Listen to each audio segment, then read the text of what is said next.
Welcome to the Cloud Pod, where the forecast is always cloudy. We talk weekly about all things AWS, GCP, and Azure. We are your hosts, Justin, Jonathan, Ryan, and Matthew.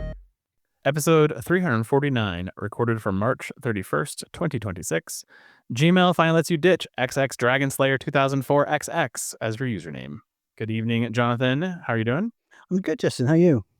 Good. You know, it's been a busy week already, as they seem to always be these days in 2026. Every week is a disaster.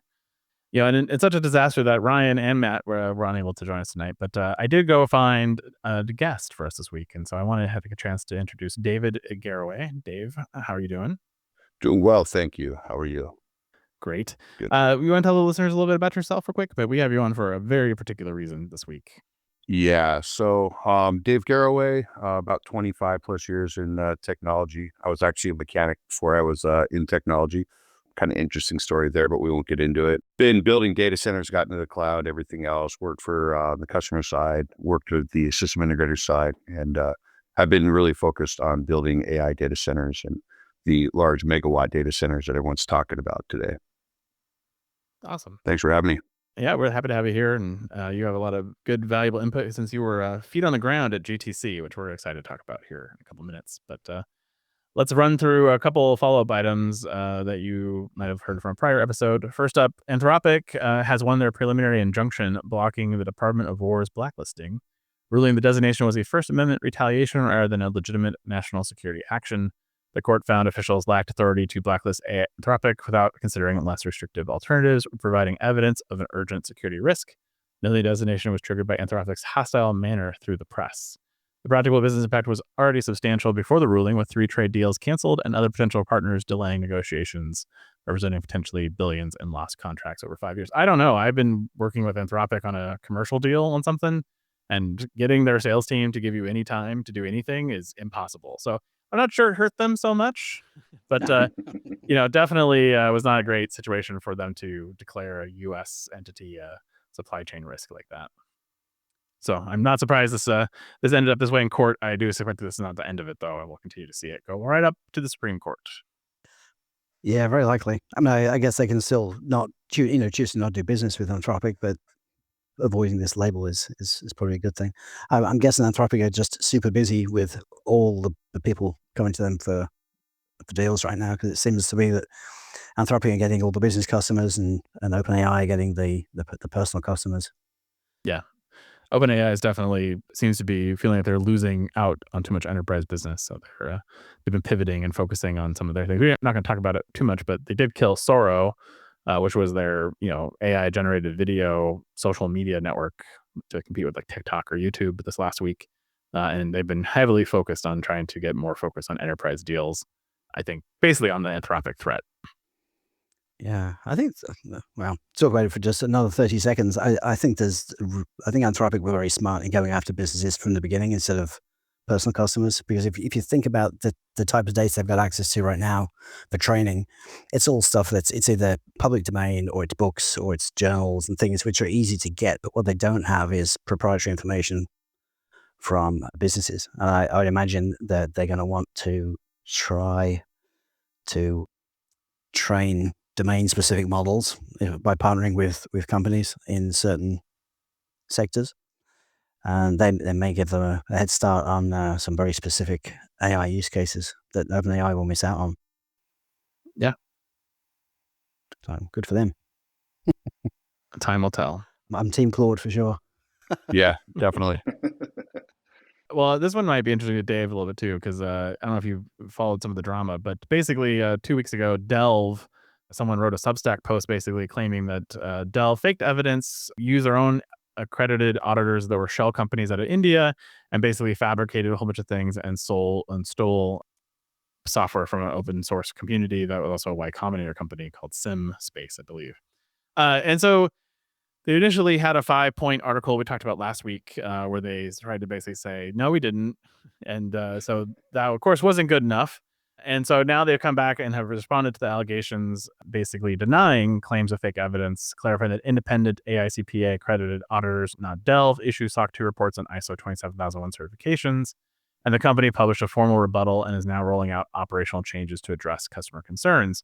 To support customer-facing questions from their own clients and procurement teams, Delve is now offering complimentary re-audits through independent auditors, complimentary gray box penetration tests, and formal engagement letters from auditors, all at no cost to the customer.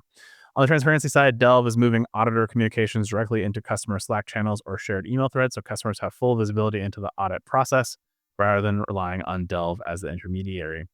Claude is also adding clearer disclosures to templates and forms to explicitly identify them as guidance tools aligned to industry standards, addressing a core point of confusion raised in the controversy. And Cloud practitioners, this situation highlights the importance of understanding the distinction between compliance automation platforms and your auditor. In general, the big issue I have here is if you didn't do anything wrong, why did it justify you making all these changes? Yeah. Right. That's fair, but extra scrutiny on the things that they aren't doing quite right that could be better is probably why they'll argue they made changes, even if they weren't related to making up evidence. But it just sucks. Now I've got to make up my own evidence. Yeah. I think the reality is that, and we talked about this last week, is that SOC 2 audits are very heavily templatized. That's how these companies make them, and they work them. They do need to be edited and reviewed and approved, and the right things need to be done, but they can't always start as a template. A template's not the problem. It's what appears to be the automation and then the rubber stamping by these auditors. And then, of course, the Substack came out with another update, basically part 2 of their thing, and they've actually released a couple of additional articles we'll talk about next week probably. But basically, it was a whistleblower from inside of Dell provided apparently internal screenshots and recordings from a bunch of internal meetings, including conversations suggesting the company's auditing partner, iCorp, may not conduct thorough evidence reviews before issuing their SOC 2s. So it's just getting worse. I don't know that SOC or that Delve actually survives this. And if they don't get called out by the AICPA at some point, I suspect that everyone's going to start questioning SOC 2 in a big way of how real these things are. But definitely not great. And we continue to see new evidence coming out that Delve is completely smoke and mirrors, at least if you believe the Substack. Yeah, well, why wouldn't you? I guess the fallout's going to hit the customers that use Delve for their certifications as well. Yeah, well, I mean, every time there's a breach now, I'm going to go check out the website and say, "Hey, were you SOC 2'd by Delve?" Because that's my first question. Because we already saw one that was definitely a Delve SOC 2 place. So it's going to get worse before it gets better. But definitely, it's bad for enterprise compliance, enterprise purchasing, who now have to basically negate a bunch of SOC 2 evidence that's potentially fraudulent, or now do their own auditing assessment, which is going to increase costs for everybody. So it's not great. That's why I said I think AICPA has to step in at some point and issue a statement or some type of, basically this isn't okay. All right, well, let's get into general news and hit up GTC. So for those of you who are unaware, NVIDIA has their annual user conference, the GTC conference. It's in San Francisco last year. I don't know if it moves around. But basically, Jensen Huang, got on stage. He talked about a bunch of cool new NVIDIA things, including the new Vera Rubin platform. They introduced their own version of OpenClaw called NemoClaw that's supposed to be more secure, which, shocker, it's not. So be careful. And then there are 6 new domain-specific open model families, including Nemotron, BioNemo, Cosmos, and Earth-2, all available by the process, and then new DSX digital twin platform using Omniverse to simulate thermal, electrical, and network conditions before a data center is physically built, with NVIDIA estimating roughly a factor of 2 in recoverable efficiency. And then, of course, some of our other companies that we follow in space, DigitalOcean, for one of those, basically announced that Richmond data center will be built with the NVIDIA HGX B300 servers. But I mean, that's just a small surface level of what was announced at GTC. But Dave, you're on the ground. So tell us what it was like there. Is this a conference that cloud practitioners should check out in the future, you think? And what did you take away from this thing? So first takeaway is that definitely they need to do this somewhere else, because they did it in San Jose and it was just a nightmare. They need to have they need to be able to pack more people. I mean, when you look at this thing 7-8 years ago compared to where it is now, it's like a couple hundred people that were gamers, back then, whereas now it was the largest conference I've been to in a long time. What I will say though is that being, in technology, that is a great place to go kind of put your finger on the pulse of where things are. The expo floor was interesting, and the amount of overflow that they had. Like, you walk the whole floor thinking you're done, all of a sudden it goes into other rooms where they put overflow in. And there was a lot of innovation, and it was crazy to see the amount of innovation from the hardware space just in the past 2 years, and where they're going with the amount of GPU, condensed GPU in a rack. It was very impressive to seeing all the different companies out there that are developing on top of it. But the more important thing is that how do you have a platform that can actually run a lot of these things? You got like the OpenClaw stuff that they have, and they've got these little devices that, basically small little DGXs that you can run these things on, little personal computers. But the big stuff that was impressive for me was looking at, they've got the NVL72s, obviously their flagship rack of servers, dense 72 GPUs in a rack, coming out with the new VH with, the NVL 144s. And just the amount of, you're looking at 120,000 watts of power in a rack to power these things up with NVLink.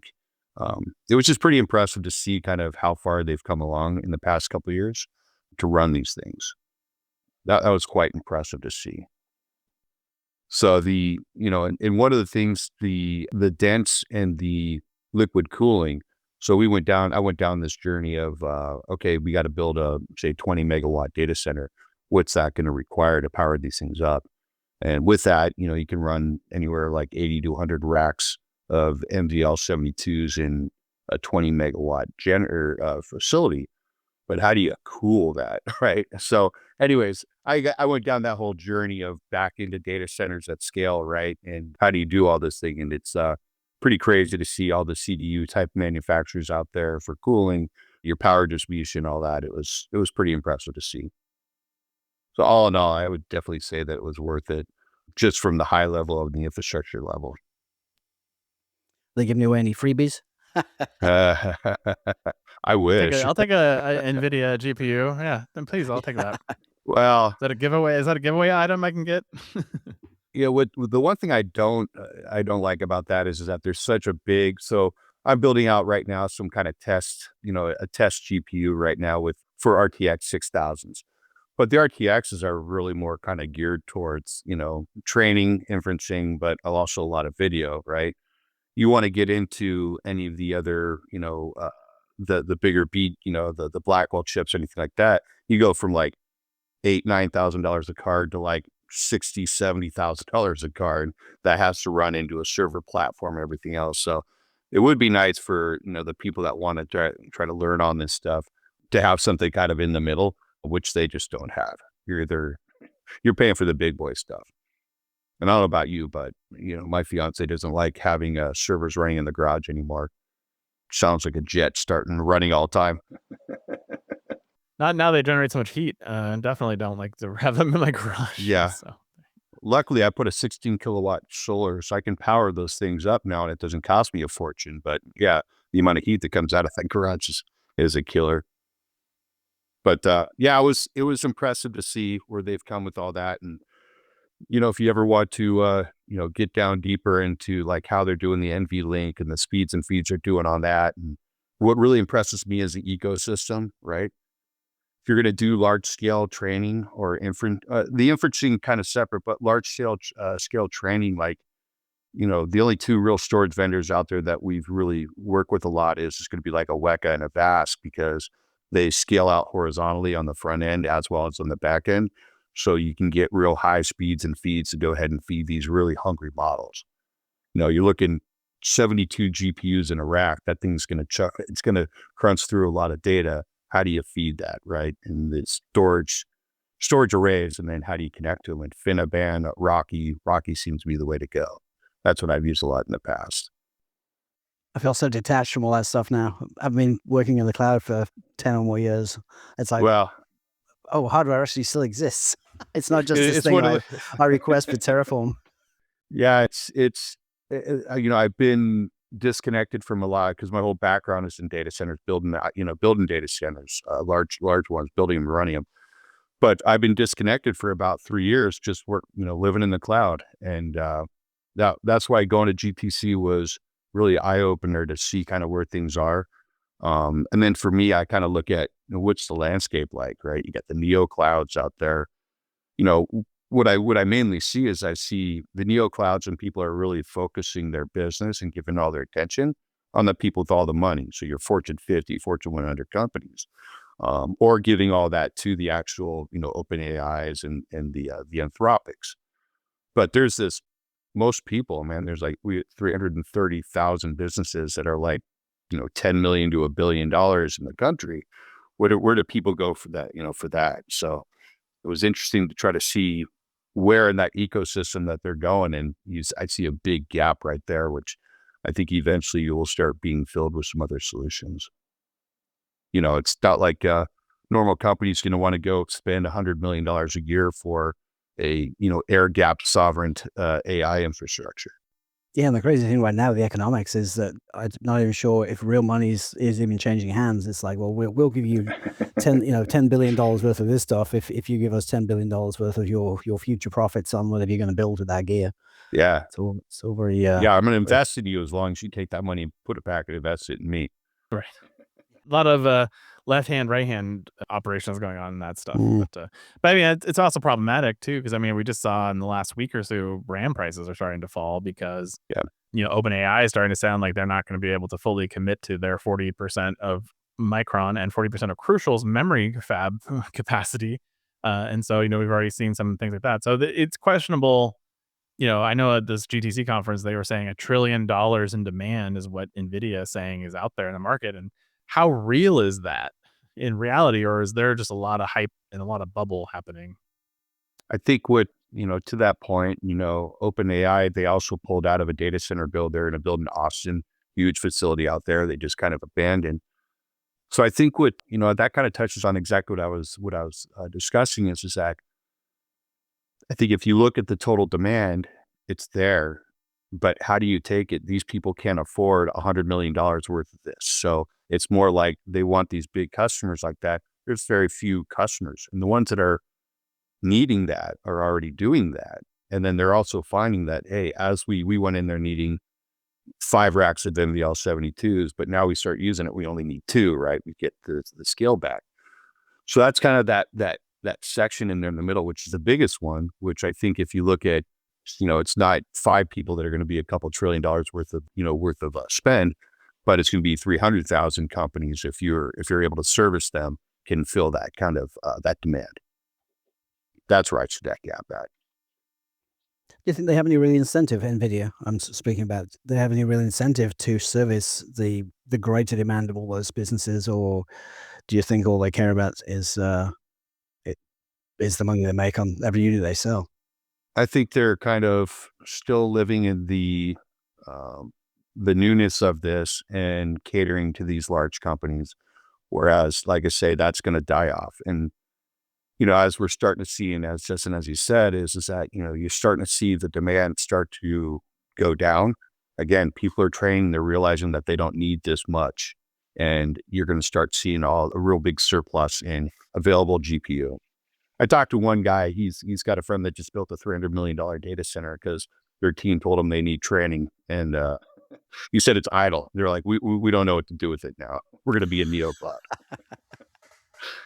I'm like, So it was one other thing that I found was kind of cool is that I always look for, how do you give people give them their own models with these large scale, infrastructure.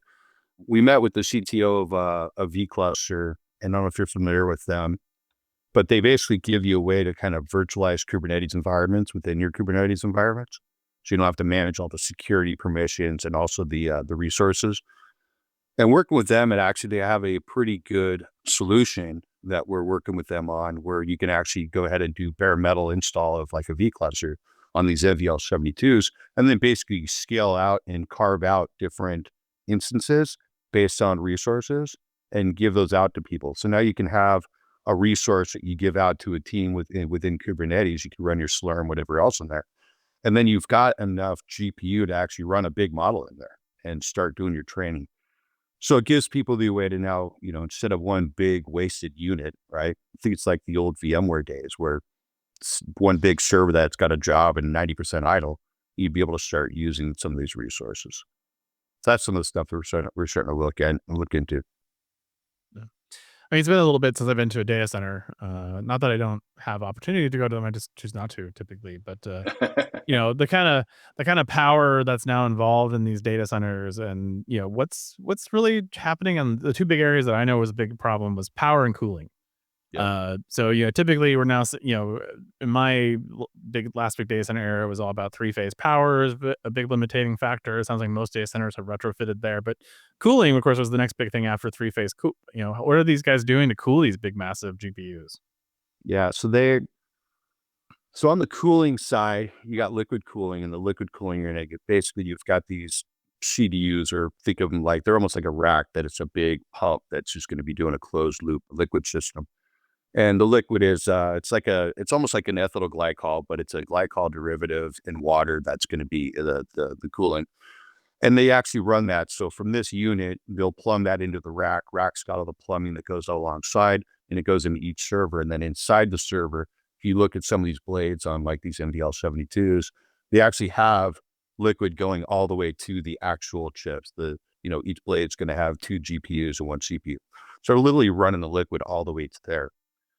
But now, how do you dissipate that heat? So, because when you're looking at 120, like 120 kilowatts, 120,000 watts, that's, you just basic math and turn that into BTUs in heat, right?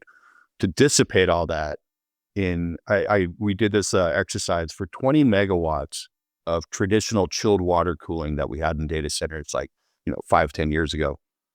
That chilled water system would burn 8,300,000 gallons a month in water, just in water, for 20 megawatts, right? And you're talking about data centers that are doing like 100 megawatts.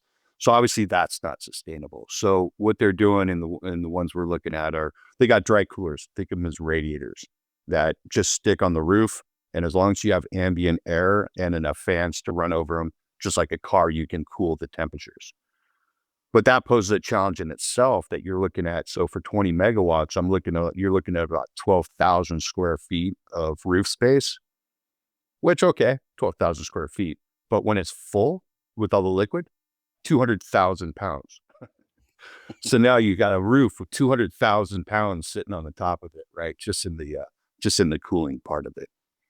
So that's typically what people are doing. And there's things that they've got some other stuff where it's almost like a swap cooler that they're doing to try to cool this. So they're using water and swap coolers. But the most efficient ones that we're seeing are the dry coolers on the roof. The interesting thing that is, we found on this was the coolant, the water going into the CPU. You don't want to put ice cold water on a CPU, right? So you want the water you want the CPU to sit in the GPU to run about 113 degrees. So at that point, you're not cooling the water so much that you need to have so much cooling on it. You just need to get it back down to about 113 degrees and then run it through there. So you keep everything at the same temp. That's interesting. I always thought it was interesting to learn about, there's a data center in Finland, I think, or Finland or Iceland, Finland, where they literally use the excess heat from the data center to heat hot water for people's homes. Yeah. It seems so wasteful to have a 20 megawatt data center plus the extra power that you need to cool it and circulate the water and the cost of the water, when you could actually use that for something useful. Well, you could do heat exchangers. Like that's a good idea. Like if you were actually to take, the problem is you don't want these so close to a residential that the heat would actually make it to somewhere like that, right? Yeah. But if there were other needs that you can use that hot water for, like you say, it's just exchanging heat at that point. There's a bit of a pushback on data centers across the country, with the what I always say is just bad neighborhood behavior. There was an article I think I saw about in Virginia, some couple who bought a farmhouse, and then they built a data center next to it, and like the light pollution is so bad, and then the constant hum of the fans and all of that. And it's like, those are things that can be solved. So it's interesting. There's quite a bit of backlash against data centers right now in general. So to build all these data centers for AI, there's also a problem of where can you build them, and how do you get through the regulations and environmental concerns. And then how do you just be a good neighbor? And producing a ton of warm water into the drainage system is probably not a great method either. So hopefully they, some of these problems get fixed too. Well, I was thinking about if you were running that 8 million, gallons of water a month to dissipate, 20 megawatts. I figure you'd have like a storm, a rain cloud above your data center if you're dissipating that much water. You're Right. building your own microclimate systems now above you. But one of the other things, you know, we're talking about power, and, you know, that's obviously the challenge. I mean, here in Southern California, we'll be lucky to get, you know, a kilowatt. So what we're finding a lot of people are doing is that natural gas or fracking. So putting them in areas where they were doing fracking and there's still gas seeping out of the earth. Government makes you burn all that gas. They're talking to someone that represents Exxon, and they're like, well, tell you what, we'll cap all that gas. We'll throw generators on there and we'll give you power. I'm like, how much power? He's like, 50 megawatts. I'm like, wait a sec, what? So apparently there's enough gas being burned that's just seeping out of the ground after this. And I'm like, how sustainable is this? He's like, we can guarantee it for like 5 or 10 years.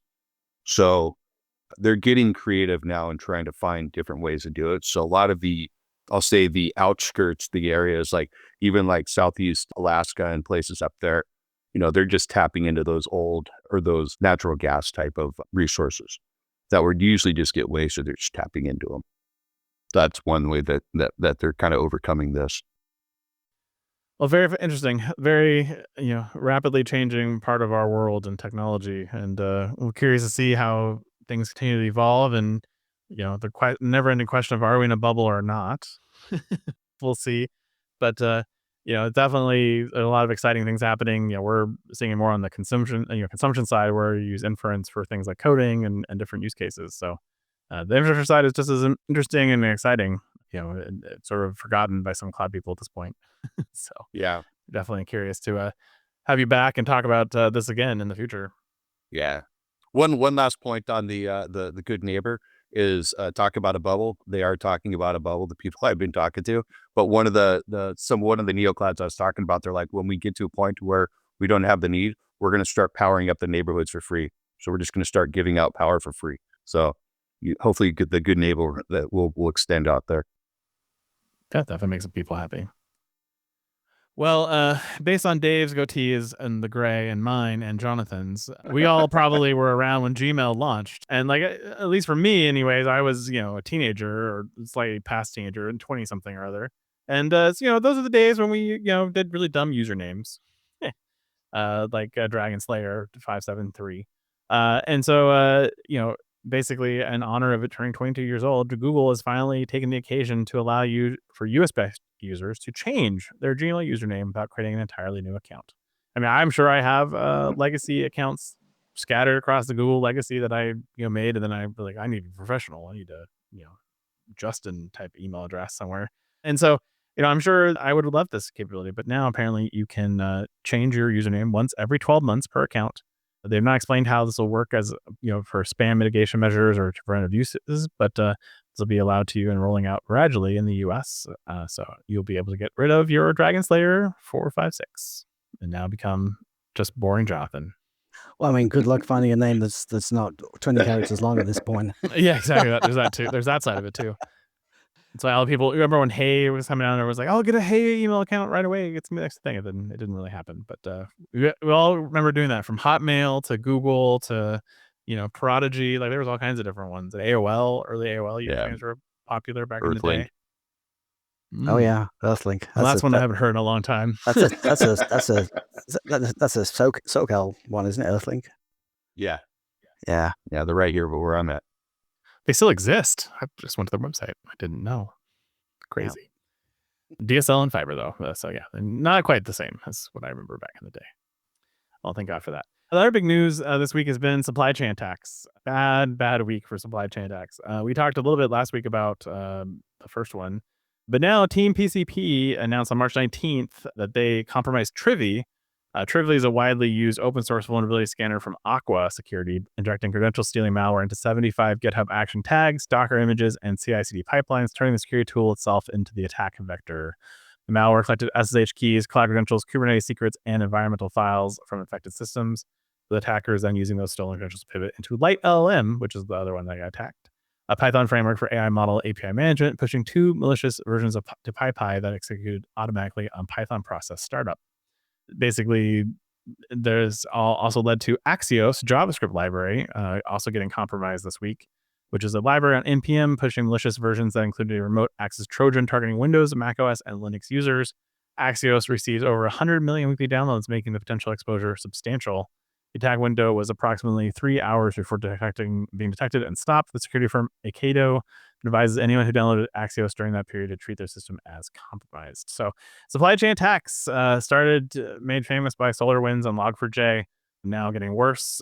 Probably powered a bit by AI, I imagine, makes some of this a little bit easier to do, as well as we're in a war with a country that has a lot of cybersecurity resources. And so these are things that they may have known about or been sitting on for a while that are just getting exploited in the wild now in wartime, as well as by AI. So definitely supply chain is going to be the hot topic of the security space for, it was already a hot topic. It's going to get even hotter from here on out. I just can't believe how much trust, blind trust, dumb trust, if you want to call it that, is involved in an awful lot of open source projects. I mean, the entirety of PyPy, I've got a module on PyPy. I could commit some bad code to my repo. In 15 minutes, if someone installs my package, it's going to run. I'm not aware of a great deal of security checks that happen automatically on the back end there, but that entire ecosystem is built on trust. It's not good at all. Yeah, I think it's gonna have to go away. We all had the shot across the bow, back in the shift left days when the guy who created the shift left npm package, pulled it and all these websites broke, and you're like, why is everyone using a package to shift their alignment left? This made no sense. And it was like, and even back then when that happened, I was like, man, this could turn into a really bad, things that you could inject into these things. And it's just Node in particular has just gotten worse and worse and worse at this, where, I always get nervous when people are like, hey, it's a big Node.js app and use a bunch of npm dependencies. It's like, yeah, and there's a ton of ways I can get attacked. So You think all the vibe coding? yeah. You think all the vibe coding contributes to all this? Yes, 100%. So your security team is probably yelling at you if you have PyPy or Trivy or LightLM or any of these other tools in your ecosystem, and time to get your own copies of those upstream libraries, I think, is probably your first step, making a more secure future for yourself. Yeah, I mean, I think people are going to need the tools to do the scanning locally. At that point, you're not going to be able to trust the vendor. PIP or UV or something will have to have some kind of scanning built in. So it's sort of the progress of AI in speeding up attacks potentially is also going to drive the adoption of AI locally to help avert them. I think you're going to have to. Both sides are going to arm up the same way, because that's the only way you can fight this. So AI to fight AI. Only way to do it. Unfortunately, the robots have to beat the robots. That's how it works. Well, AI is how ML makes money, or this week, maybe not make money. The Anthropic accidentally shipped Claude Code NPM version 2.1.88 with exposed source mat files, revealing nearly 2,000 TypeScript files and over 512,000 lines of code for the CLI tool.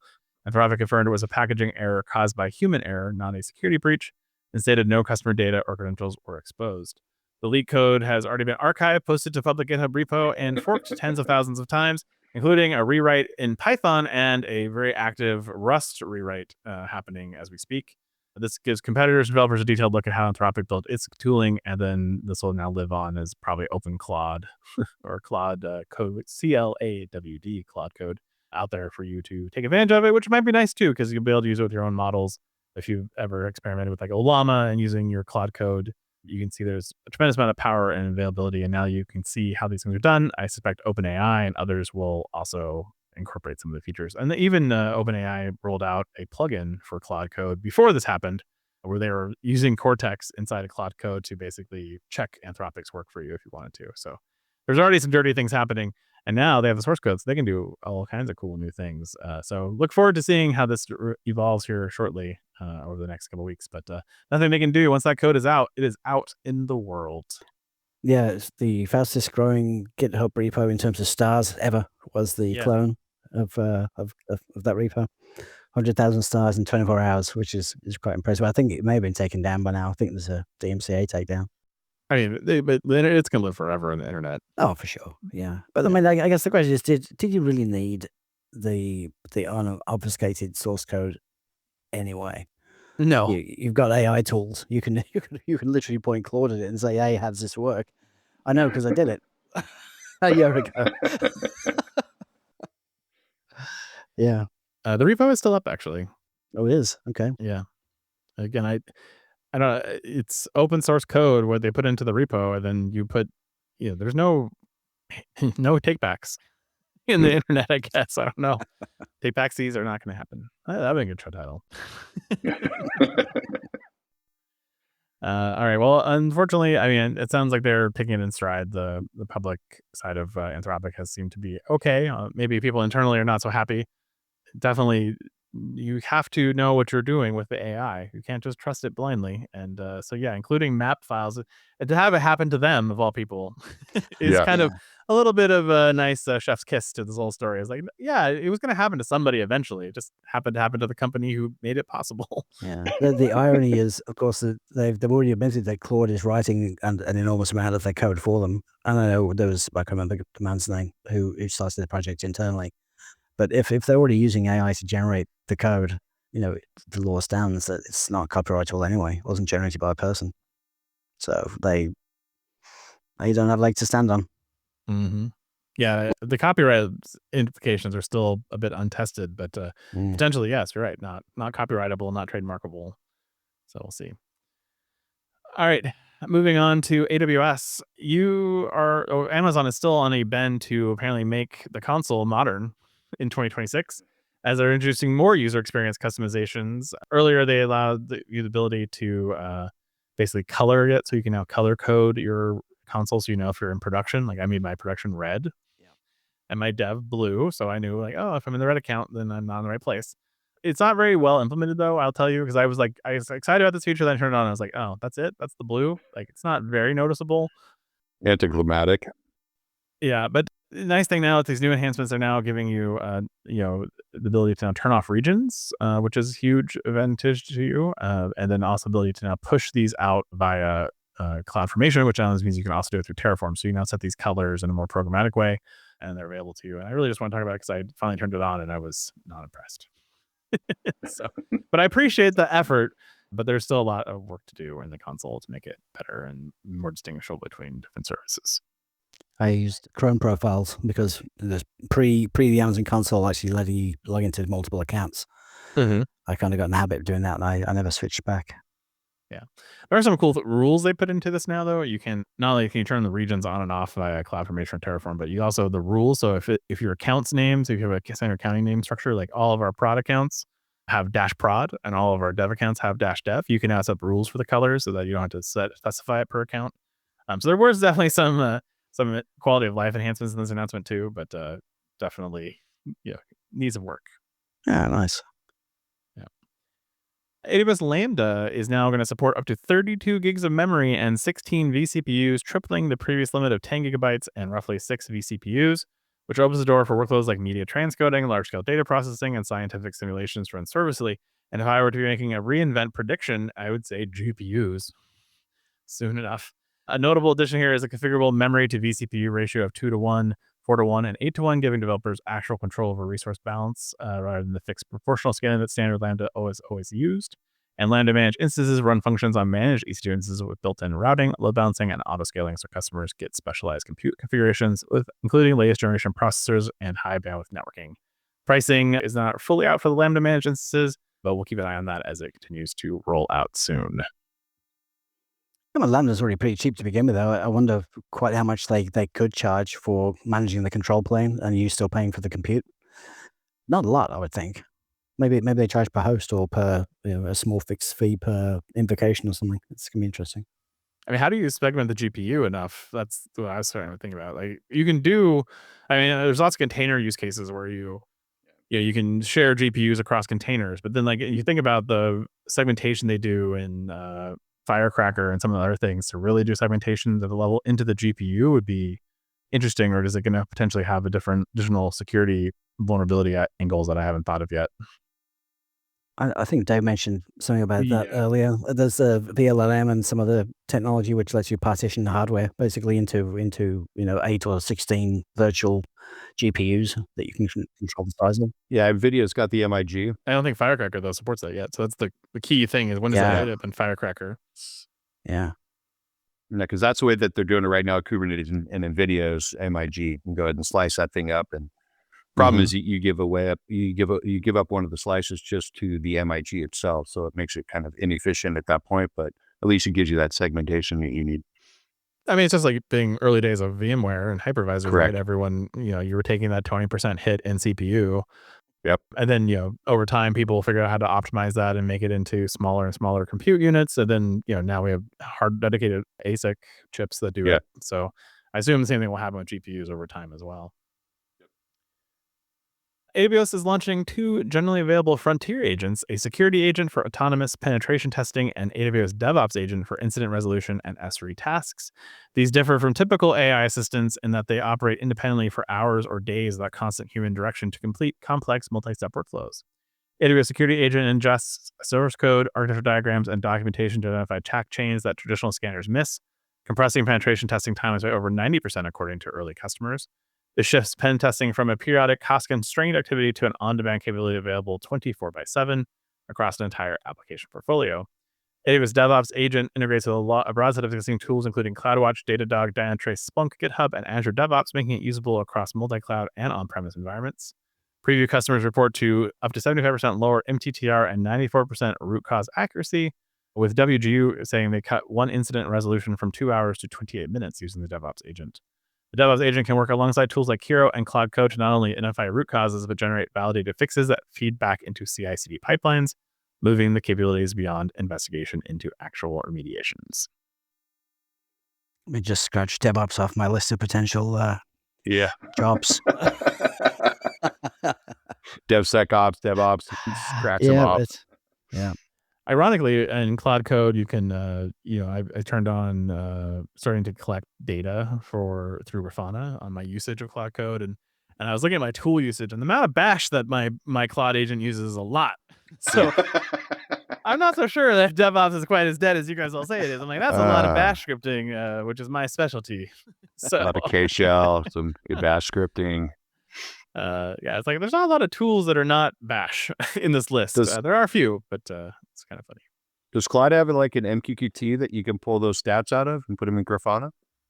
Yeah, it talks OTel, so you can literally you can literally configure it in your profile to basically send it to the collector, and then as long as the container is up and running on my box, I get all the metrics and all the magic of what's going on there. So it's pretty nice. Well, I know what I'm going to play with tonight.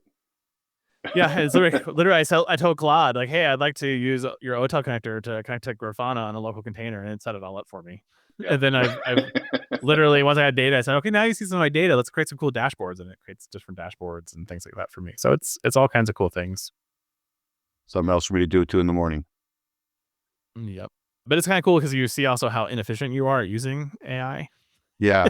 Like the spikes of like, oh, can talk, token usage, and then down, and then nothing, and then more token usage, and like, okay, so I see why autonomous agents are really gonna be the key to get really good value out of these things, because otherwise, your inefficiency of the human, delay is a probably slow. And then also the thing that Claude released, I think it was last week, we talked about on the show, was the new autonomous mode, which is fantastic. Other than the fact that it uses Opus tokens to determine if it's safe or not, which seems a bit overkill. So I'm hoping they make that be sonnet based as well, but it basically analyzes what it's trying to do, and if it determines it's safe, it allows it through, and if it determines it's not safe, it will prevent it without your approval, which dramatically reduces the amount of things I have to approve manually without having to go to like the full fault free mode. Yeah, so it's a good balance, but it just needs to be a little bit cheaper. But it's nice. And now that I have Claude Code Source, I can go fix it in Claude Code. Please use Sonnet for this instead. You can use a proxy between Claude Code and even the Anthropic APIs to rewrite the models that it chooses to use. If you really want to. And that's always how the Llama stuff works, to be able to use the local Quen model if you are using that. Not anymore. I tried it. It's a waste of space. I'll say it's pretty hard for the Llama or the Quen model that you can load with not that much GPU. That's why I'm buying the RTX 6000. I'm putting 4 RTX 6000s together to try to run some big models. Yeah, to get the performance. I'll let you know when I get that up. I'll expose the API to you securely. That is. Oh, nice. Yeah, just come into this repo. Yeah, with the credentials. Put in the repo you guys are sharing together. Yeah. Amazon Bedrock Agent Core evaluations are now generally available. offering automated quality assessment of AI agents through 2 modes: online evaluation that continuously samples and scores live production traffic, and on-demand evaluation that plugs into CI/CD pipelines for regression testing. The service ships with 13 built-in evaluators covering response quality, safety, task completion, and tool usage, reducing the need for teams to build custom scoring logic from scratch before they can start measuring agent behavior. For teams with domain-specific needs, custom evaluators can be configured using your own prompts and model choice for LLM-based scoring, or implemented as Python for JavaScript functions hosted in Lambda for code-based evaluation logic. Ground truth supports lets developers measure agents against reference answers, behavioral assertions at the session level, and expected tool execution sequences, giving teams a structured way to define and validate what correct agent behavior actually looks like. Agent core evaluations integrate with agent core observability for unified monitoring and real-time alerts. So this is cool. I like the idea of this, but then if you're continuously monitoring it and it degrades, what do you do? Like, what's step 2? Like, we detected it, cool. Now what? I mean, I guess step 2 is you have the AI rewrite the prompts to try and correct the issues.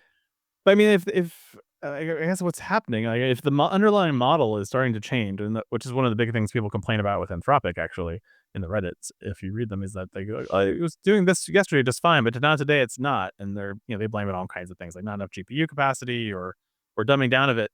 Yeah. And so yes, you could switch to a different model, but if this is the same query that I ran yesterday, and now today all of a sudden I'm getting different answers, like I don't really know what my choices are. So it's nice that I just don't know what I do with it now that I know. I think a lot of people on Reddit are stupid. Whiners, yes. If you're using the API and you give it a specific model name, you're going to get the same model. If you're using Claude code, or if you're using the web interface, then sure, you may be in a A/B testing group or something else. I've heard about people who potentially have been using the new Opus model, Capybara, without realizing, because they do A/B testing. So I don't know. Yeah, I like that the evaluations are great as a service. It's just going to completely close the loop, but it's going to double the price for everything, because now you're also not only running inference on the customer job, but now you're running inference to check to make sure that the agent did the right thing, and like, where does it end? Well, and to your point, right? If the model changes, you're constantly playing whack-a-mole, right? Because model changes, you got to go change your prompts. It's just kind of back and forth. That's eventually, I'm hoping that we get to a point where you can have your own model that you train it. You have that consistency and the predictability out of it. Yeah, I think a lot of people who are adopting AI too quickly, let's say, are using pre-provided models. They're not doing any training. Yeah. Any domain-specific training. And I think if you were to take, Amazon's, what's their model called? Nova? Yes. Which you can get 60, 70, 80% pre-trained, and then finish the training off yourself with your own corpus of text. I think you'd be in a much better position if you start doing that. If you're serious about using AI as a customer-facing part of your product, you should be fine-tuning it. Well, and at the same time, not just the model's changing and then causing problems with it, but it's also the cost, right? If you're paying for those tokens, everything else, and the model gets off and your prompts are off, next thing you know, your cost. And Justin, I know you like FinOps, right? So what happens when your model outspends is more than your cloud spend, right? And you got everyone's writing models. Yeah, everyone's writing agents. I mean, I can tell you that I can consume a couple $1,000s in tokens a month easily. Yeah. Without, I've gotten better at not doing that. Was part of the reason why I set up the open, Grafana, and wanted to see what my token usage looks like. Because, I learned things like, hey, if you edit the message versus just retyping it, you get better token usage and things like that. So like, there's reasons you should track these things, but not everyone's gonna be optimizing that. And yeah, like the reality is, if every engineer at your company is using AI and every one of them is spending $300, $400, $500 a month on tokens for light usage, and then your heavy users are doing thousands of dollars of usage, like that's a big add in cost. Yeah. Well, and then you start looking at companies that are looking to displace complete workforces within their business, like answering services and things like that, right? They got 400 people sitting there, they replace it with a model, but then that model changes, right? And all of a sudden their costs go through the roof. What do? It's not like they can go back and just go hire 400 people and put phones in, right? Like it just doesn't happen like that. So, people got to be careful. Well, this is part of the reason why I don't buy into the SaaS apocalypse stories Uh-huh. because they're like, oh, AI ERP is going to destroy SAP. Is it? Because I mean, like the reality is, like if you're doing every single thing in your ERP with tokens, now the cost is dramatically Yeah. higher than the commodity you got of buying SAP at a per user price point. And I can see that same model working out for a bunch of these things. Now, there's certain areas I think like marketing, SEO optimization as a service is probably in trouble. Like because I think shopping is going to change from being human driven to being AI driven. I think there's other risks in some of that as well, but you know, there's a bunch of areas where I just like you can't have a consumption model that is per function at that level and have people buy it. And your your AI ERP is going to cost you $1 million versus I could buy SAP for 200,000. I know where most companies are going to go. Yeah. Well, what's interesting is, Oracle just announced that even with Fusion, they're going to keep advancing Fusion, but they say, hey, the direction is don't even upgrade your old infrastructure. Just start building agents and figure out how to vectorize the data that you need and just start writing agents. So, I got people that are just starting to build frameworks on like different types of ERP systems or SaaS systems, just like kind of frameworks for it. But again, to your point is that cost is going to balloon and just get out of control. Yeah. I mean, there's reasons why SaaS was a hugely successful software model because you were able to take a lot of the costs out of it for every business and just have them buy the value. And now if you're saying, well, the value now is in these tokens and that you have to pay by the drip, I think all of a sudden it becomes much more complicated. Yeah, I think that's the few things are going to happen though. The cost of inference is going to come way down. Mm-hmm. Algorithms are changing all the time. Just looking at something like mixer experts, when you only have to really allocate a quarter or 20% of the compute that you would if you had a full model that's not sparse. We're kind of like chipping away at those costs. I think caching, KV caches are a huge cost saver. I think for real-time applications, sure, if you're talking to a customer and you need an answer right here and now, that will probably get more expensive than it is today. And I think it'll actually drive the cost of batch work down. So that if it doesn't need to be a real-time application, it will probably be a tenth of the cost that it is today. But I think you got to be smart about the pricing model and understand the pricing model today. Like, in Claude Code, for instance, the content is cached for a period of time, up to an hour in Claude Code. If you use Claude through Vertex, then it's cached for 5 minutes. So depending on the way you attend to using that application, you're either hitting the cache every time and it's costing you a tenth of what it would do, or if you're 10 minutes late every single time, and now you're working on something that's got 1 million, 400,000, 600,000 tokens of context, every time you send a new message, that entire cache is being invalidated and it costs you an absolute fortune. So I think either people need to get smarter or the apps that use those services need to get smarter. So we got Ralph Wiggum to press yes for the dumb answers. We really need like an agent which just looks at your kind of trends of usage over time, and if it thinks you might send a message in the next few minutes, just send like a keep alive or something, just to keep the cache warm, because it's cheaper to keep the cache warm than it is to start again from nothing. But yes, I think it's going to be a whole branch of like cost optimization for AI that people haven't really thought of yet. Yeah, It's like persistent, sessions when we used to use TCP sessions like that, right? So write a little agent that goes in there and just sends a little ping. Mm-hmm. What? Well, if you are worried about, oops, sorry, go ahead. Oh, I was going to say, one of the interesting things that I did see from GTC was computer vision. You guys see much about that? A little bit. So Yeah. it's really cool. So a buddy of mine works for this company called Zadida. I hate the name. It's hard to say, but it's really cool that you have a control plane within the cloud that you can go ahead and push edge computing out. And literally you can boot any device up to push out an image, and it's all containerized, everything else. But one of the cool things, you can push the models out there. So now, like, we're working with a auto manufacturer where with this on edge, we can push out a small device with a camera. We got computer vision. Now the system can see what's going on. And now instead of like taking pictures of welds on the factory floor and then go back and remediate as they're welding, it can see and correct on the fly. So the inferencing is so good right there at the edge. And with these cameras, be able to do that, that's some pretty cool stuff they're doing. So like I say, getting more optimized at the inferencing level and putting that at the edge. Yeah, I think it's something that Amazon started a few years ago because they had the little dev kits with cameras built in and Yep. everything. But it seems like Adrenos. yeah, Yeah. they just kind of, I don't know if they abandoned it, or it seemed like they were going into industrial observability and with their sensors and things, and then it kind of all disappeared. I don't know whether somebody beat them to it, or Agreed. I used to see that all over reInvent. I didn't see anything last year about that. yeah. Yeah, good point. Well, in this FinOps space, FinOps is going to be a big area, of course, in AI. And I don't think they're ready for that yet. The level of what we just talked about, of how do you optimize token usage and those things. But Amazon has published a reference architecture for building a FinOps agent using Amazon Bedrock Agent Core that consolidates data from Cost Explorer, AWS budgets, and Compute Optimizer into a single conversational interface, giving finance teams natural language access to cost analysis without navigating multiple consoles. The solution uses 5 CDK stacks to wire together Agent Core runtime, gateway memory, and identity components alongside the Strands Agent SDK and Model Context Protocol servers, showing how these newer Agent Core building blocks fit together in a production-style deployment that takes roughly 15 to 20 minutes to stand up. Agent Core memory retains 30 days of conversation context, which means users can ask follow-up questions like, what about the second one, without re-explaining prior context, a practical improvement from teams doing iterative cost investigations.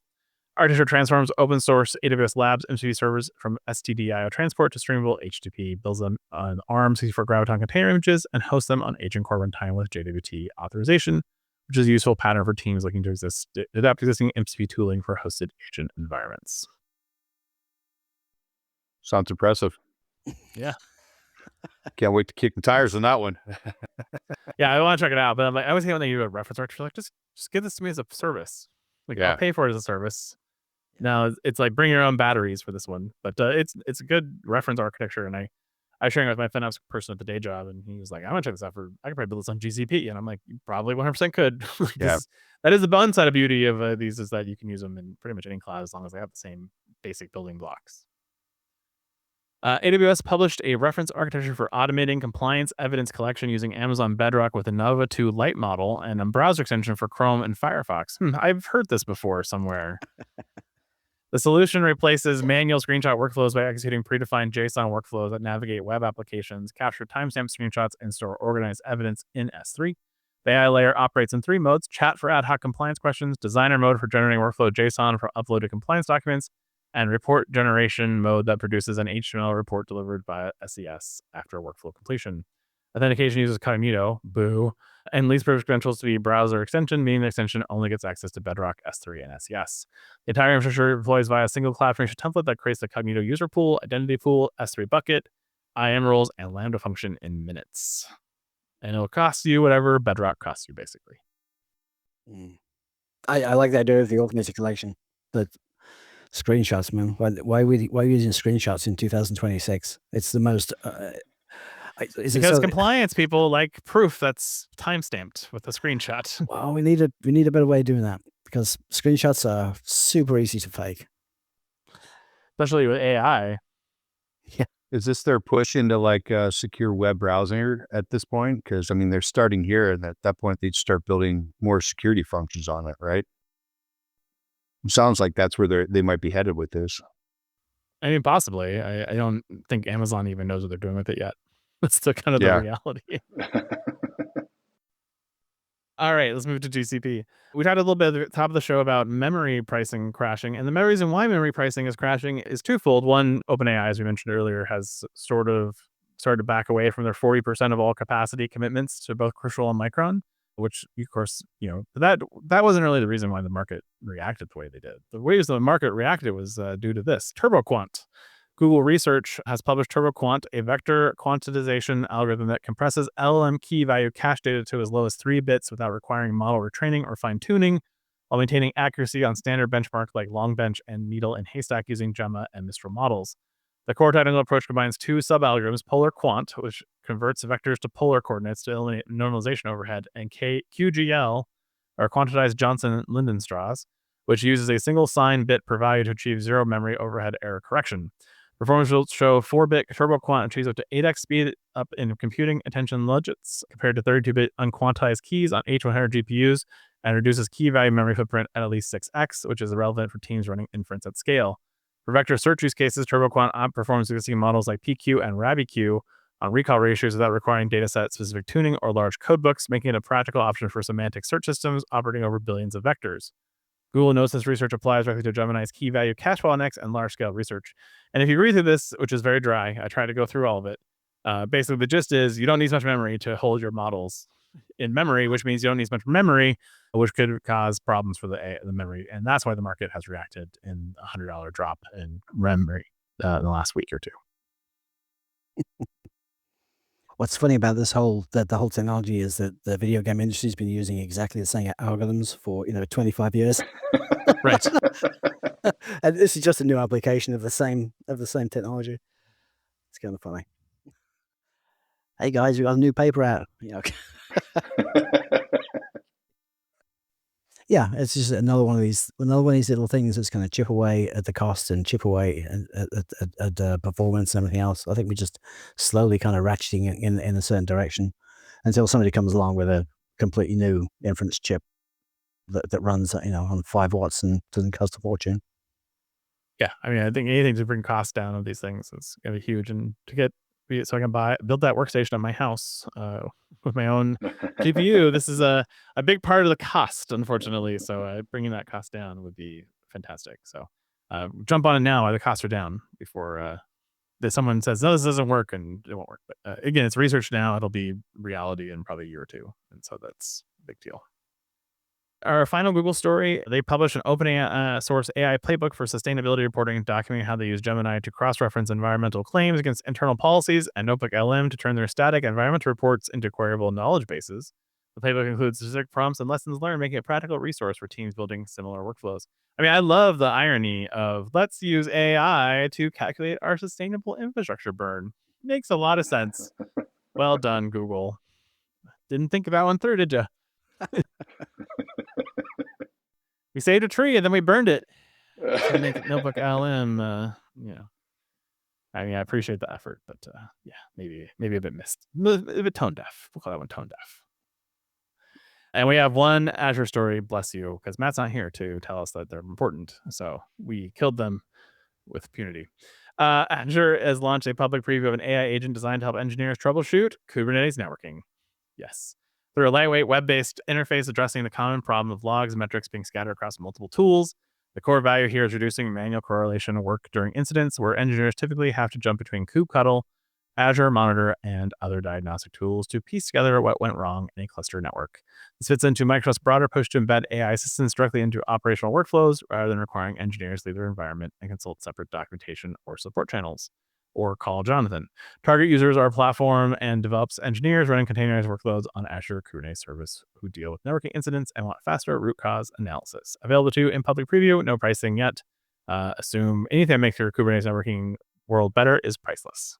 Yeah, if the next task for AI is to replace Kubernetes with something. Yeah. Well, my first thought on this is that if, most teams, at least that I've built, are already pulling all that data in there and finding a way to correlate the data and you get those, resolve those issues quicker. So good for them for just automating that. Indeed. Well, gentlemen, that is it for another fantastic week in the cloud. And thank you, Dave, for coming and talking to us all about GTC and geeking out on some hardware. We don't do a lot of hardware geek outs here because we're mostly, our heads are in the clouds, but it's always fun to talk all about hardware and what's happening in the NVIDIA space in particular. Yeah, thanks for having me. It was fun. Glad to have you back next time something big comes out. Awesome. You can tell us about the first nuclear reactor you installed at a data center site. That's actually we're making years? these modular for these micro reactors when they come online to be able to bolt them in. But yeah, enriching uranium. Awesome. Cool. All right, guys. Later. See you later. Thanks for having me. All right, bye. And that's all for this week in cloud. Head over to our website at thecloudpod.net, where you can subscribe to our newsletter, join our Slack community, send us your feedback, and ask any questions you might have. Thanks for listening, and we'll catch you on the next episode.